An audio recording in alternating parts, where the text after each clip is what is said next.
To be completely honest, I couldn't stop thinking about Lightfall while I was at work today. The new crafting system introduces new mods, taking away armor energy types, adding new fragments to each subclass, nerfing top tier exotics for the Titan, aka Heart of the Animalist Light, and so much more. The future is looking bright for Destiny 2, so let me break down and explain the new mods so we can begin a new chapter and begin to build craft again in Destiny 2. If it's your first time here on my channel, welcome. Feel free to take a look around at my old builds, my old guides from pre-Lightfall. Some of them are still usable going forward, especially the high stat armor farm if you need good armor to make good builds. Now, with this new DLC, Bungie completely revamped the crafting system, so let's take a deep dive into what it has to offer. The first portion of this video will discuss the new armor charge system, how it works, Artifice Armor mod, what it does, and the second half will discuss what mods you should be running that synergize together. To kick this off, we will start with the general mods. This is something that hasn't changed, and the general mods give an overall stat boost to a certain stat. For example, to gain plus 10 discipline, it would require 3 energy regardless of which piece of armor you decide to put it on. The only thing that changed is the energy cost for resilience, which increased to 4 from 3, and a decrease to the energy cost from intellect, which decreased from 5 to now 4. Now, Artifice Armor, which can only be obtained from high level activities, which is Master Dungeon, no longer gives us that extra seasonal perk slot, because now all the seasonal mods are passive bonuses and they don't need to be equipped. Now it gives us a free plus 3 stat to any stat of our choosing in the second slot of any piece of Artifice gear. I'm guessing this is to combat the nerf of Powerful Friends and Radiant Lying, seeing as we don't have a way to gain huge stat bonuses anymore. Now, we're going to jump directly into the new combat style mods. Bungie, in my opinion, did a really good job with this and completely revamped something that was set in stone for a long time. Pre-Lightfall, we were able to equip just about any combat style mod in any armor because it wasn't tied down to a specific armor slot. It was tied down to specific energy affinities. But since Bungie did away with elemental affinities, we now have these mods that are tied to specific armor pieces. For example, Font of Wisdom, which could have been equipped to any piece of armor pre-Lightfall, is now a helmet specific armor mod, and at first it seemed like a bad thing, but now we're able to stack 3 copies of any combat mod to a specific armor piece, which increases the potency of that mod. Now, moving into the new armor charge system, these mods are going to be colored mods, with each mod having a different theme. The yellow and blue mods allow you to gain a stack of armor charge whenever you pick up an overpower when equipped, even when you have a full super. Now, the only difference between these mods are the activation requirements and the benefits they grant. Credit to Maddox for figuring this out so quickly. Loved your video, by the way. But yellow mods are active mods, and they require you to do a specific action to receive a specific one-time reward in exchange for armor charge stacks. Some mods will consume all current armor mod stacks, with the potency benefit increasing based on the number of stacks, while on the other hand will only consume a certain amount of stacks. If a mod requires a certain amount of stacks for its activations, but you have less than the required amount for the activation, then whenever the criteria is met, you will not proc the mod and you will maintain your stacks.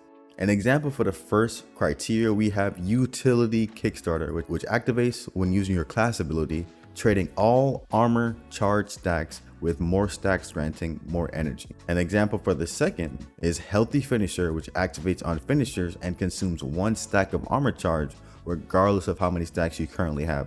So if you have 3 armor stacks and you do a finisher, it's only going to consume 1 and you're going to be left with 2 armor charge stacks.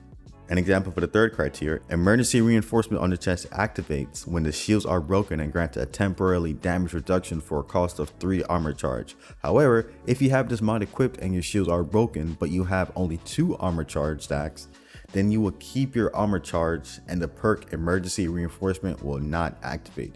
It is required for you to have at least 3 stacks of armor charge for this perk to activate, and there are perks just like this one. The blue mods, which grant you the ability to gain stacks of armor charge by picking up orbs of power, are passive charge mods. When having at least one of these blue mods equipped, you would automatically lose a stack of armor charge every 10 seconds. The reason for this is because these mods are granting a passive benefit and can increase the damage of certain weapons or stats, so Bungie wanted everything to be well balanced.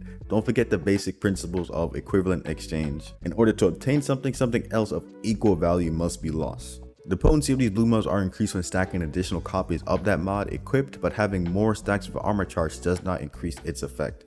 For example, having one copy of Solar Weapon Surge and one stack of Armor Charge gives you the same 10% damage boost you would have at 3 stacks of Armor Charge. On the other hand, if you throw on another copy of Solar Weapon Surge, you will increase the damage buff from 10% to 17% with 2 copies of Solar Weapon Surge, regardless of how many stacks of Armor Charge you have. And with 3 copies of Solar Weapon Surge, you will bring the damage from 10% to 22% because you have 3 copies of Solar Weapon Surge regardless of the stacks of Armor Charge you do have. The way I like to think about this is yellow mods, the more stacks you have, the more potent the benefit will be. For blue mods, the more stacks equivalent to more time. Now, the green mods are modifications to the armor mod system and different ways to earn armor charge. If you guys have watched any of my old build videos, you know I love this mod, stacks on stacks, and going forward, be prepared for a lot of builds to have this mod in the video. Now let's go into the general mods that changed. Now pre-Lightfall, we had archetype specific mods like Sniper Ammo Finder, Hand Cannon Dexterity, Unflinching Hand Cannon Aim. Now we have damage type specific mods like Kinetic Targeting, Arc, Solar, Stasis, and Strand Targeting. This also applies to Siphon mods on the helmet, Reloader and Dexterity on the gloves, Unflinching and Reserves on the chest, Holster and Scavenger mods on the leg. Also have the Harmonic versions, which grant the same benefits for your equipped subclass for reduced costs. Now, for armor specific mods, we have all finders, scouts, siphons, and targeting for the helmet.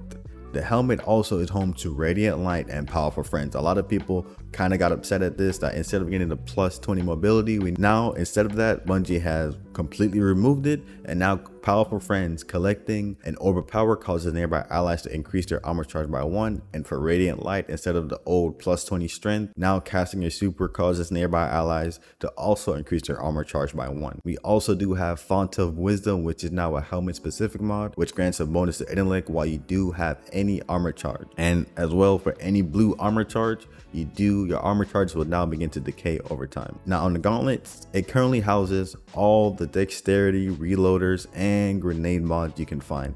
We have grenade and melee kickstarter, which will respawn a portion of that certain ability depending on how many armor charge stacks are consumed. Now this is something that you should keep in mind. Even when you have no stacks of armor charge, you will still regain a significantly reduced amount of energy back if you have one of these perks equipped, aka Grenade Kickstarter or Melee Kickstarter. Now you have the passive blue mods, Font of Vigor and Font of Focus, which grant a passive bonus to their respective ability.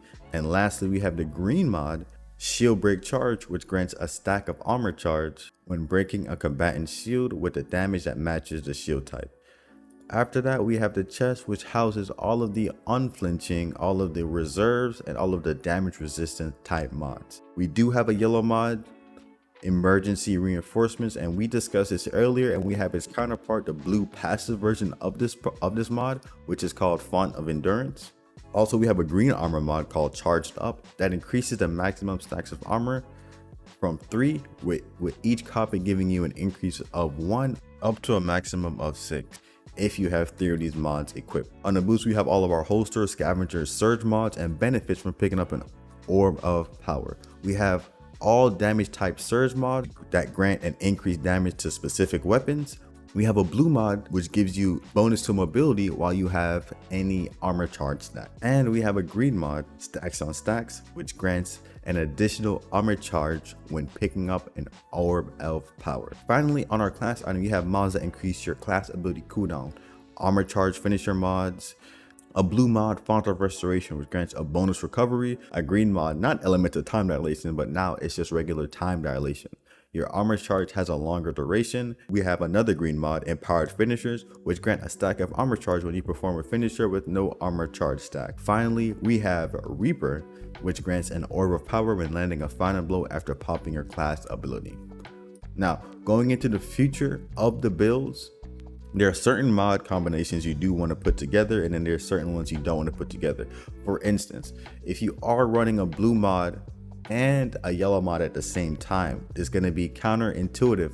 The reason for that is blue mods now make your armor charge stacks do decay in time, And as soon as you do pop that ability, let's say you are using utility Kickstarter and font of restoration, yes, you do gain a boost to your recovery while you do have font of restoration on at the same time as utility Kickstarter. But as soon as you do pop your class ability again, it will consume all stacks of armor charge that you currently have, and that will just negate font of wisdom at the same exact time.